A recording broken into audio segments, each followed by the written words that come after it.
Hello, welcome back to Heaven of Storyteller. തൻ്റെ മാതാപിതാക്കളെ കണ്ട് ഞെട്ടിത്തരിച്ച് നിൽക്കുകയാണ് വേദ. ആ തകർന്നു നിൽക്കുന്ന വേദയെ കണ്ടതും ആദ്യമായി ദർശന് അവളെ തൻ്റെ നെഞ്ചോട് ചേർത്ത് ഞാനുണ്ട് എന്ന് പറയാൻ തോന്നി.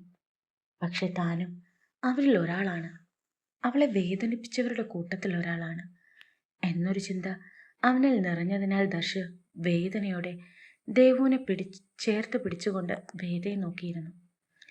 ഇതേ സമയം കുറ്റബോധത്തിൽ അവളെ നോക്കാൻ പോലും കഴിയാതെ അവളുടെ അമ്മയും അച്ഛനും ഇരിക്കുമ്പോൾ തൻ്റെ അനിയനിൽ മാത്രമായിരുന്നു വേദയുടെ കണ്ണുകൾ അറിയാതെയെങ്കിലും പതിച്ചത്. ഇതേ സമയം തൻ്റെ മകളുടെ അവസ്ഥ കണ്ട സേതുരാമൻ ആകെ തളർന്നിരുന്നു. അപ്പോഴും പക്ഷെ വേദ അനങ്ങുന്നില്ല എന്ന് കണ്ട ദേവു പതിയെ ദർശന്റെ അരികിൽ നിന്നും എഴുന്നേറ്റിട്ട് വേദയുടെ അരികിൽ വന്ന് അവളെ അവർക്ക് അരികിലുള്ള സോഫയിൽ കൊണ്ടിരുത്തി. എന്നിട്ട് തിരികെ ദർശന്റെ നെഞ്ചിൽ സ്ഥാനം പിടിച്ചു. വേദ ഉരുകുകയായിരുന്നു. ആ നിമിഷങ്ങളിലെല്ലാം അവളുടെ ഉള്ളിൽ ദർശക്ക് താലി കെട്ടിയ ദിവസം, അവളുടെ വിവാഹത്തിനെന്ന് അവൻ്റെ കണ്ണുകളിലെ ദേഷ്യവും അറിഞ്ഞ ഭയത്തോടെ വേദ ഒരാശ്രയത്തിനെന്ന പോലെ നോക്കിയപ്പോൾ അവളുടെ അച്ഛൻ്റെയും അമ്മയുടെയും കണ്ണുകളിൽ കണ്ടത് ആശ്വാസമായിരുന്നു. അവളെ വിവാഹം കഴിച്ചു വിടുന്നതിൻ്റെ. അതായിരുന്നു വേദയെ ഏറ്റവും അധികം വേദനിപ്പിച്ചത്.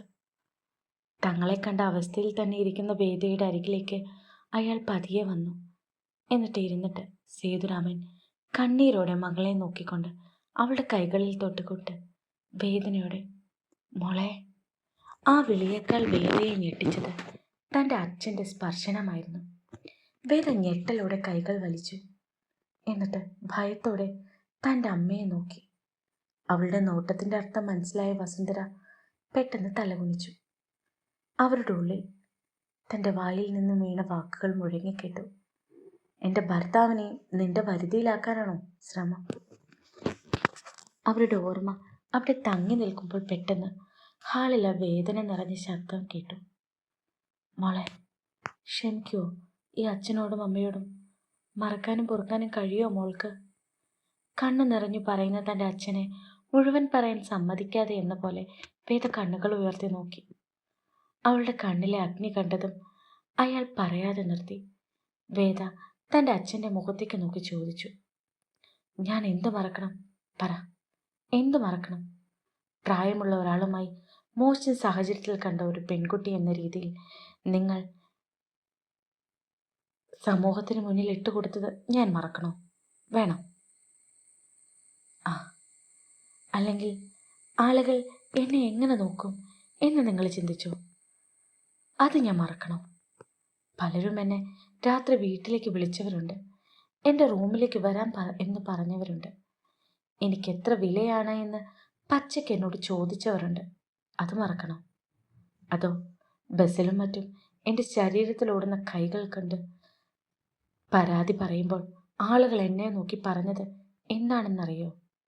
സ്വന്തം വീട്ടുകാർ നിന്നെ അടുപ്പിക്കാത്തത് ഇതുകൊണ്ടാണ് എന്ന്, ആർക്കും ഞാൻ നിന്നു കൊടുക്കുമെന്ന്. അത് ഞാൻ മറക്കണം? സ്ത്രീകൾ പോലും വെറുപ്പോടെ എന്നെ കണ്ടു. അവരുടെ മക്കൾ, ഭർത്താക്കന്മാർ ഒക്കെ എൻ്റെ അടുത്ത് വിടാൻ ഭയപ്പെട്ടു.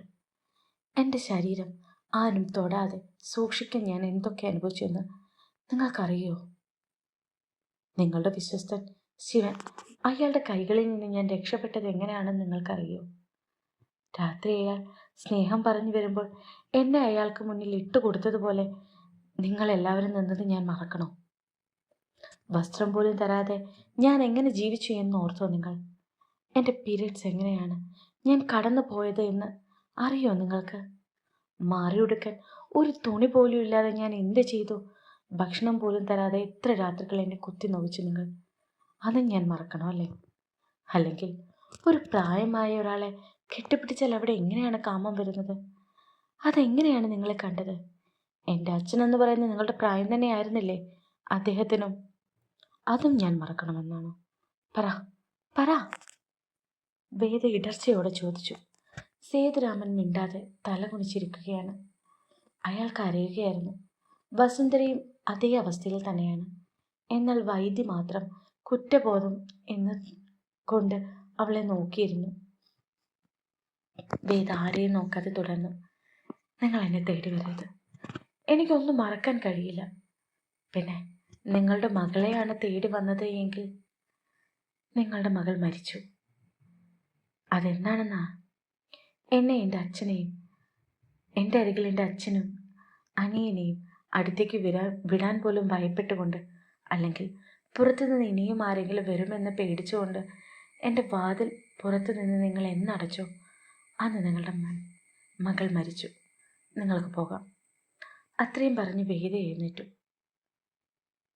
പെട്ടെന്ന് ചേച്ചി വൈദ്യയുടെ വിളിയിൽ അവളൊന്ന് സ്റ്റക്കായി. അവളുടെ ഉള്ളിൽ ആരും കാണാതെ തനിക്കുള്ള ഭക്ഷണവുമായി വരുന്നവനെ ഓർമ്മ വന്നതും വേദ പതിയെ തിരിഞ്ഞു നോക്കി. അവൻ അവൾക്കരികിൽ വന്നു നിന്നു. വേദ അവനെ നോക്കി, ആദ്യമായി കാണുന്നത് പോലെ. അവൾ എടുത്തുകൊണ്ട് നടന്ന ആ ചെറിയ ചെക്കൻ വലുതായി. പണ്ട് തന്നെ അനിയനെ പോലും എടുക്കാനോ നോക്കാനോ അവൾക്ക് സമ്മതമില്ലായിരുന്നു. അതറിഞ്ഞുകൊണ്ട് ഒരു നോട്ടം പോലും വൈദ്യയുടെ അടുത്തേക്ക് വിടാൻ വേദ തയ്യാറായിരുന്നില്ല. അതിനാൽ തന്നെ അവനെ നോക്കി ചെറിയ ചിരി നൽകി. എന്നിട്ട്, നിന്നോട് എനിക്കൊന്നും തോന്നുന്നില്ല വൈദ്യ. പക്ഷെ ഒന്ന് പറയാൻ, എൻ്റെ അവസ്ഥ നിന്റെ മകൾക്കോ ഭാര്യയ്ക്കോ ഉണ്ടാകരുത്. ഇത്രയും ഞാൻ അനുഭവിച്ചിട്ടും മരിക്കാൻ ശ്രമിക്കാതെ ഇരുന്നതിന് കാരണം എനിക്ക് ജീവിക്കണമായിരുന്നു. പക്ഷേ അതിന് സമ്മതിക്കാതെ തന്നെ അവളൊന്ന് നിർത്തി. എന്നിട്ട്, പക്ഷെ എനിക്ക് മരണത്തെക്കാൾ എന്നെ ഭയപ്പെടുത്തിയത് എൻ്റെ ശരീരമായിരുന്നു. അതിനുവേണ്ടി പായുന്ന ചെന്നായ്ക്കളയായിരുന്നു. അത്രയും പറഞ്ഞിട്ട് വേദ, എന്നെ തേടി വരരുത്. അന്ന് ആ വിവാഹത്തിൻ്റെ ദിവസം നിങ്ങളുടെ മുഖത്തുണ്ടായ ആ ഭാവം, അത് മാത്രം മതി എനിക്ക് മുന്നോട്ട് ജീവിക്കാൻ. എത്ര ശ്രമിച്ചാലും എനിക്ക് മറക്കാനോ പൊറുക്കാനോ കഴിയില്ല. ചിലപ്പോൾ കഴിഞ്ഞെന്ന് വരാം. പൊക്കോ. അത്രയും പറഞ്ഞ് തിരിയുന്നതിന് മുമ്പ് തന്നെ വേദയുടെ മുന്നിലേക്ക് വൈദ്യ ഒരു എൻവലപ്പ് നീട്ടി. അതിലേക്ക് സംശയത്തോടെ നോക്കുന്ന വേദയെ നോക്കി. എന്നിട്ടവൻ, ഇത് ചേച്ചിയുടെ സ്കോളർഷിപ്പാണ്. അന്ന് ചേച്ചി പുറത്തേക്ക് പോകാൻ വേണ്ടി എഴുതിയ കാര്യങ്ങളിൽ വിജയം നേടിയിരുന്നു. അന്നിത് കിട്ടിയിരുന്നു. അന്ന് ഇവർ മാറ്റിവെച്ചതാണ് ഈ കല്യാണത്തിന് വേണ്ടി. വൈദ്യ തൻ്റെ മാതാപിതാക്കളെ നോക്കിക്കൊണ്ട് പറഞ്ഞു. വേദ ഇടറുന്ന കൈകളോടെ അത് വാങ്ങി. അത് വാങ്ങുമ്പോൾ വേദയുടെ കണ്ണുകൾ നിറഞ്ഞു. അവളുടെ കഷ്ടപ്പാട്, അവളുടെ നശിച്ച ജീവിതത്തിൽ നിന്നും രക്ഷപ്പെടാൻ താൻ കണ്ടെത്തിയ മാർഗം. പക്ഷെ അതിനെ പോലും തന്നിൽ നിന്നും മാറ്റാൻ ശ്രമിച്ച ഓർത്ത വേദ അവരെ ഒന്ന് നോക്കി. അപ്പോഴേക്കും വൈദ്യ, പോകുന്നതിന് മുമ്പ് ഇത് തന്നിട്ട് പോകാമെന്നോർത്തു. നിനക്ക് വേണ്ടി ഇത് ചെയ്യാൻ എനിക്ക് തോന്നി. പിന്നെ ചേച്ചി, ഈ സ്കോളർഷിപ്പ് ഇപ്പോഴും പോയിട്ടില്ല. ഇപ്പോഴും ഉണ്ടത്. എന്തുകൊണ്ടോ അതെനിക്ക് കളയാൻ തോന്നിയില്ല. പിന്നെ ഇറങ്ങട്ടെ. നിന്റെ മുന്നിൽ വരാതെ ഇരിക്കാൻ ഞാൻ ശ്രമിക്കാം. വൈദ്യയുടെ വാക്കുകൾ കേട്ടിട്ടും വേദ അവരെ ഒന്ന് തിരിഞ്ഞു പോലും നോക്കിയില്ല. സ്കോളർഷിപ്പുമായി സ്റ്റെപ്പ് കയറി മുകളിലേക്ക് പോയി വേദ. ആ നിമിഷങ്ങളിൽ പോലും അറിയാതെ പോലും അവളുടെ കണ്ണുകൾ ആരെയും തേടിയില്ല. ദർശൻ വാക്കുകളില്ലാതെ വേദയെ നോക്കി. അവനവളുടെ മാതാപിതാക്കളോട് കഠിനമായ ദേഷ്യം തോന്നി. പക്ഷെ അവൻ കണ്ണുകൾ അടച്ചിരുന്നു, അവരെ നോക്കാതെ. വൈദ്യ തൻ്റെ മാതാപിതാക്കളുമായി പുറത്തേക്ക് പോകുന്നത് ദേവു വല്ലായ്മയോടെ നോക്കി. ദേവു അവർ പോയി എന്ന് ഉറപ്പാക്കിയ ശേഷമാണ് ദർശനെ തിരിഞ്ഞു നോക്കുന്നത്. കണ്ണുകൾ അടച്ചാണ് അവൻ ഇരിക്കുന്നതെങ്കിലും ആ നെറ്റിയിൽ തെളിഞ്ഞ ഞരമ്പുകൾ കാണുമ്പോൾ അറിയാം അവൻ്റെ ഉള്ളിലെ സംഘർഷം. ദേവു പതിയെ കൈകൾ കൊണ്ട് അവൻ്റെ നെറ്റിയിൽ തലോടി. ദർശി കണ്ണു തുറന്ന് ദേവുവിനെ നോക്കി. അവൻ്റെ കണ്ണുകൾ ചുവന്ന് കലങ്ങിയിരുന്നു. അത് കണ്ട ദേവു, ഏട്ടാ എന്തു പറ്റി? ദർശൻ ഒന്നും മിണ്ടാതെ പതിയെ ദേവുവിൻ്റെ തലയിൽ തലോടിക്കൊണ്ട്, മോളെ വേദ അവൾ അനുഭവിച്ചത് കേട്ടോ? എന്നിട്ടും ഞാൻ അവളോട് ചെയ്തത്, കല്യാണം കഴിഞ്ഞ രാത്രിയിൽ പോലും ഞാൻ എൻ്റെ ദേഷ്യത്തിൽ ദർശൻ്റെ വാക്കുകൾ ഇടറിപ്പോയി. കണ്ണുകൾ നിറഞ്ഞുപോയി.